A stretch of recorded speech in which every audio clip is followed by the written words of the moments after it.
Welcome, my friends. What if I told you the man who created Hyundai, one of the biggest car companies in the world, once worked on muddy fields with no shoes, never went to college, and was so poor he couldn't afford a train ticket? So he ran 120 kilometers on foot just to chase a dream? This is not a motivational speech. This is not fiction. This is real. Today, you will hear the story of a boy who had nothing and built everything.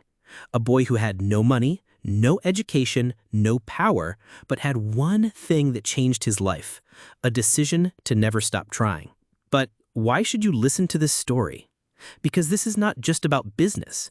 This story will teach you how to fight when life hits you hard, how to believe when nobody believes in you, how to stand alone when the world shuts the door. And yes, this story will also improve your English. How? Because you are not just watching English.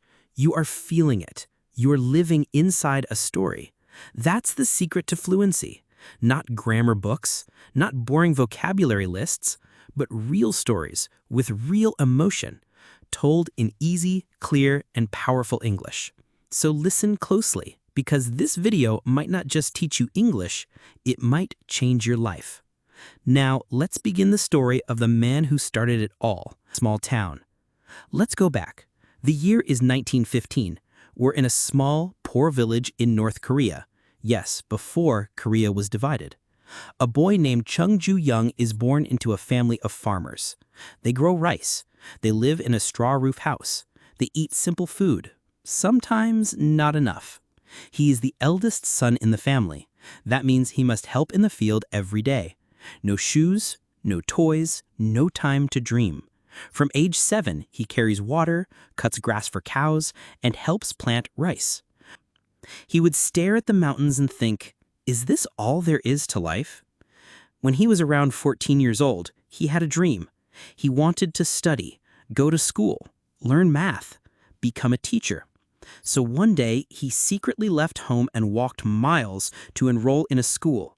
But his father found out, and in anger, he dragged him back to the farm. "Stop dreaming," his father said. "Dreams don't feed hungry mouths." So the journey of Chung Ju-young began in his teens when he went against his parents. Then his story continued. He started working with the South Korean government, helping to rebuild key infrastructure. His workers were not just laborers. They were rebuilding their own homeland. This made Hyundai stronger, not just about business, but fighting when life hits you hard. To believe when nobody believes in you. How to stand alone when the world shuts the door. As Hyundai expanded, it became one of the largest employers in South Korea. But there was still one thing missing: cars. South Korea imported all its cars from Japan and the West, but Chung asked a dangerous question: why can't Korea make its own car? "If we are not willing to improve, we do not deserve success," he said. He met with British shipbuilders and convinced them to partner. He studied shipyards. He bought land in Ulsan, South Korea, a fishing village, and said, "This place will become the heart of Korea's industrial future."